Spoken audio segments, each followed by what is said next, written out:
Stathopoulos and Josh Phegan come together in an incredible podcast, Grow, Scale, Master. An energetic approach to drive progress, master skills, build strengths and put the strategy back into rapid business and personal success. Backed by real-world experience in rapid scaling to playing the long-term game of business, it's the story of all the lessons learned on the journey to mastery. Be inspired, renew your energy and chase the future with Grow, Scale, Master.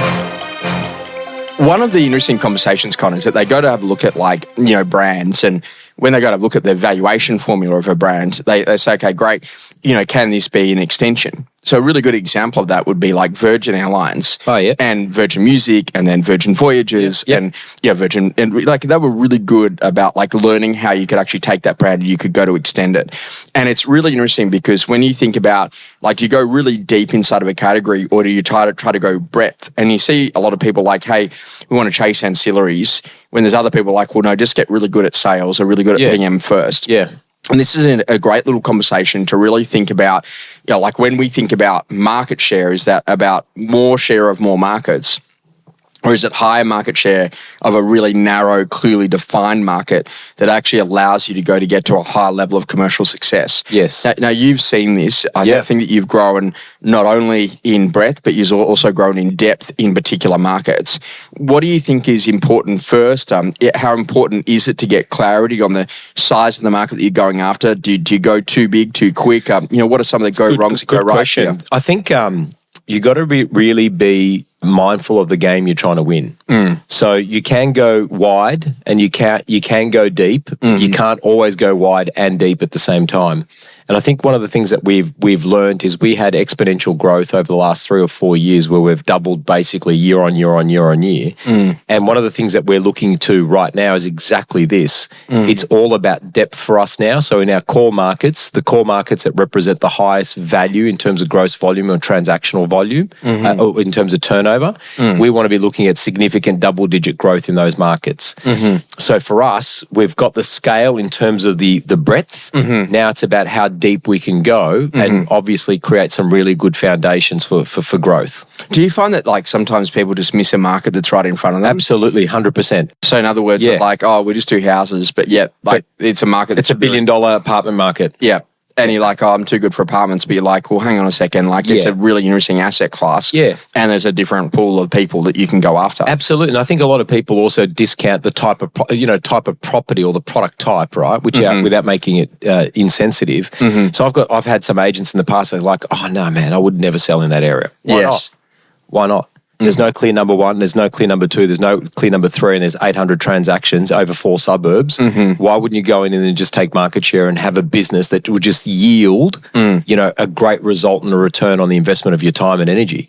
Do you map your market share of sales versus your market share of property management in an area? No, we don't. We do map market share in sales. We've got market share data on our rentals, but we don't map it, no. So imagine we should put an overlay of that. Yeah, we should. So think about the data maps of where I'm are the visualizing it right now. Where are the properties that we manage? Yep. Where do the landlords live? Yep, principal place of residence. Where have we sold? Yeah. Where are we selling? Yeah. And where are we appraising? Yeah, I'm going to do that. That's a great exercise. And so my dad did that back in the old days because we used to have all the pins on the map. But what I'm trying to get you to think about is it really go to show we do really well here, but we're clearly nowhere over here. So we do the visualization on listings and sales. Yes. And it can very clearly, you're right, it can very clearly tell you where you got gaps. It's amazing that no one's done the map for that. Yeah, I know. But if you start thinking about this is really about understanding the total size of a market. Is it literally you could be really dominant in sales? Why does that not relate to a really good PM business? Yes. Or the other way, that sometimes you've got a really good PM business which is really average on sales. And when you think about it, I think there's been some publicly listed companies in Australia, and Run was a good example of that, where it was predominantly a property management business. And then that morphed into alternate brands later on down the track. But I think that they always really found it hard to sell beyond an investment property, which is kind of bizarre because when you think about it, they also knew where all those landlords lived. Correct. Do you think that literally it was just a failure of strategy, or was there a brand transference issue that the brand didn't have the capability to necessarily be seen to sell high-end homes? I definitely think it was the latter. Right. But I also think it was because of the strategy, the latter became the forefront of people's minds. Right. So if I got an investment property, they should really, kind of manage it, and then they should sell it. But but they're not going to sell my property, if that makes sense, where I live. Yes. So I definitely think it is. The other thing is too, Josh, I was just thinking about that when you're talking about the total addressable market, we never actually address the property management opportunity. We look at the sales. There's $1 billion or $800 million in sales per annum and yada, yada.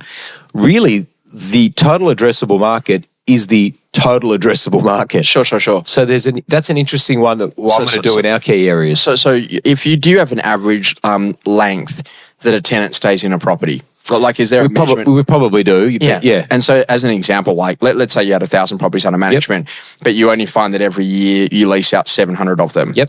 And the reason for that is that literally it's normally people, they do a release, so it's a renewal as opposed to having to go back and be relet. Yeah. And so as a part of that, like it would give you a bit of an idea that if you knew that the average in your area was like 18 months, and then you were in a position that you go, okay, great, that will then help you mathematically to work out roughly how many properties there are. Yeah. Because I see how many properties are advertised on Domain, and then literally I then go and have a look at that over an annualized basis. That will then give me a bit of an idea about how big the property management sector is inside of that core market. Yeah, definitely.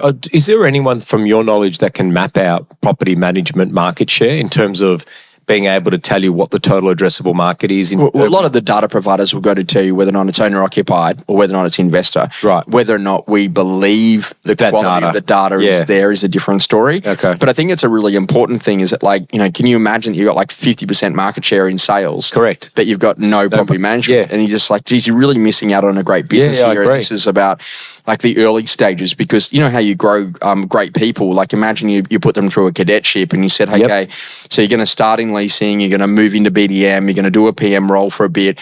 You're then going to have the chance to be able to come into some selling. You're going to be able to sell some of the investment properties. You're going to be able to sell some of the principal place residence of the landlord. And by the time I get you to 25 or 26, I'm going to help you to write $1 million plus in income. Like it is an unbelievable journey of what we could go to create. Yeah. But I think that literally there's a lot of politics. I think there's a lot of like walls in the way.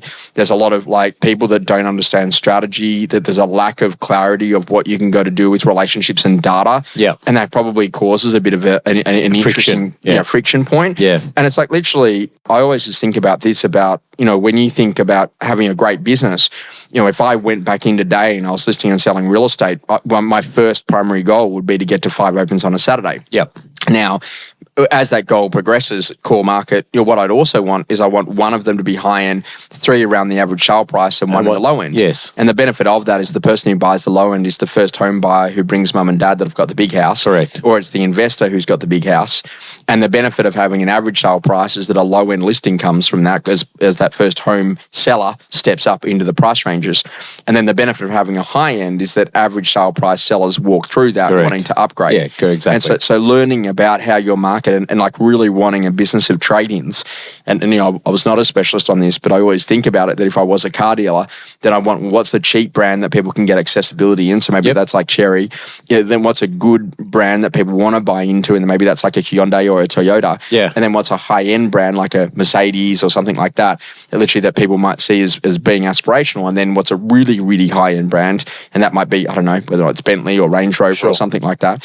So then naturally, then you can go to help people and you could move them through the life cycle of buying a car. Yeah. And it's exactly the same sort of conversation that if you get excited by that, it's about then being really clear about understanding where the opportunities would be. So when I walk inside of a business, I go, okay, great. So what's our driver here? Is it going to be average sale price or is it volume? Yep. Or is it fee? Yep. And so literally, how do we... They're the 3 major levers, And sometimes I've got minimum fee. Yeah. So like literally in areas where there's lower end apartments, I'm like, well, our minimum fee is still 10 grand. So we don't get out of bed for less than that, even if it would not be appropriate. So it's really important to get that right.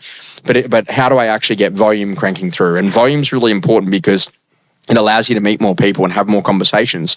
And if you're selling to lots of investors, you can grow a great property management rent roll. Agreed. And if you're in a position that you can then start to then, you leverage off that, find the transitional data that people who sell apartments go and buy houses, then that's actually a really good way to go and grow that.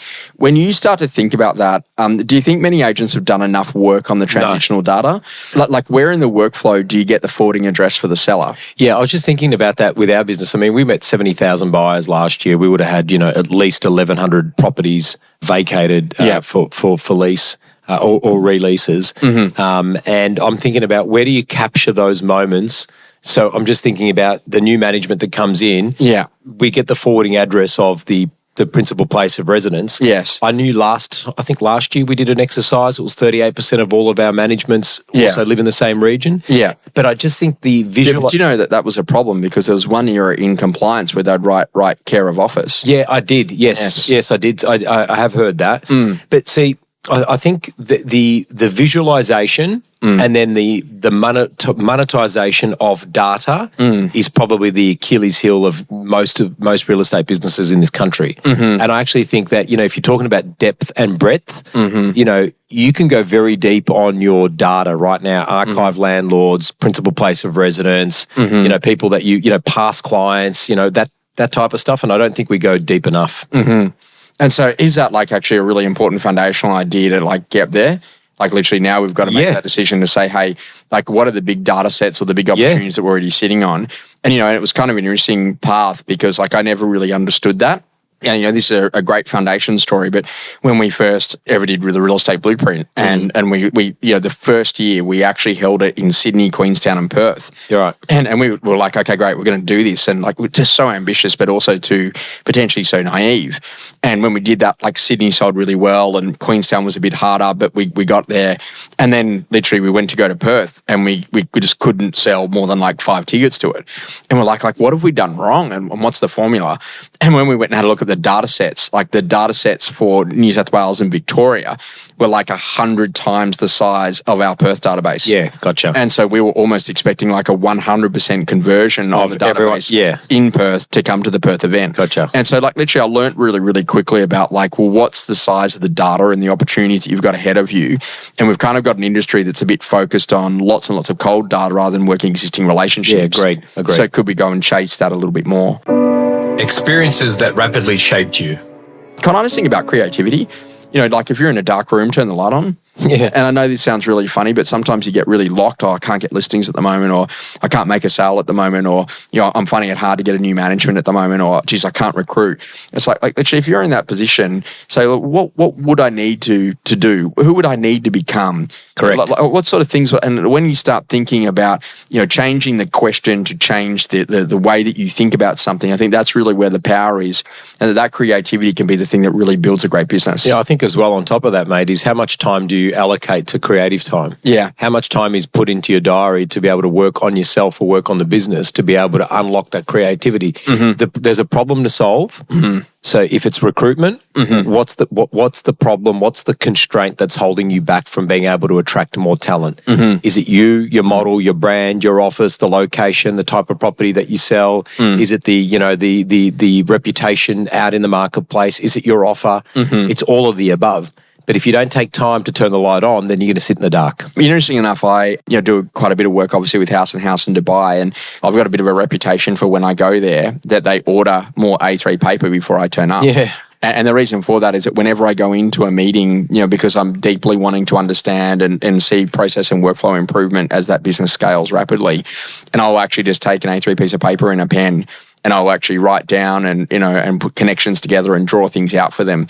And then by the end of the meeting, I've built the system that solves the issues and the challenges that they've then got to put that into forms and put that into checklists and be able to go and scale the process. And it's actually a really powerful thing because, people are like, geez, it's a lot of work for you. I'm like, I write that out and then I go and build it into their version of Craft or their operating system. And then once we've then got that, then they then go and put that into play, and that ends up into a podcast, and that ends up into a form, and there's the training manual, and then that's how we teach the AI. Yeah. And it's a really interesting process to go to get that right. So if ever you're in a position that you're like, oh, geez, I just can't do that. I want you to change that and just put the word yet at the end of it. So I'm really having trouble with this with AI, but one day I got to get really good at it. I'm just not good at it yet. Yes. And so when you say yet, it's about setting ambition and intention of what you could actually go to create. Agreed, mate. That's good. Something that's changing your view. Obviously the digital saturation, video, the conversation of using some of these GPT type services for search, it is a digital world, and it turns out that what you write, what you produce, the video content you've got, the way that you're using some of your social media platforms is really going to cause some issues later on down the track. And I was talking to someone recently and I said, what are you doing? He goes, I've got my trip planned. I'm going overseas for my holiday. And I said, oh, great.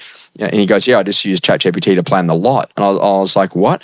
He goes, yeah. So it was pretty easy. I just said, well, where do I stay in Greece? Where do I holiday? Where do I have that? And all of that's done. And I was like, isn't that amazing? Because like, if you're not good in that digital environment, that's not going to come up and the AI is not going to know Correct. about you. You're going to be excluded from it. You're right. You're spot on. And so like literally there's maybe an evolution that I've got to change my thinking, that it's not just going to be Google search in isolation, Yeah. that I'm going to use as some of my searching and discovery tools for what's going to be happening next. And they're now talking about actionable action, that you actually say, just book it for me, please. Yeah, that's next, right? And so therefore from that point of view, like discovery might be out of the way. Correct. And just have this done. Yeah.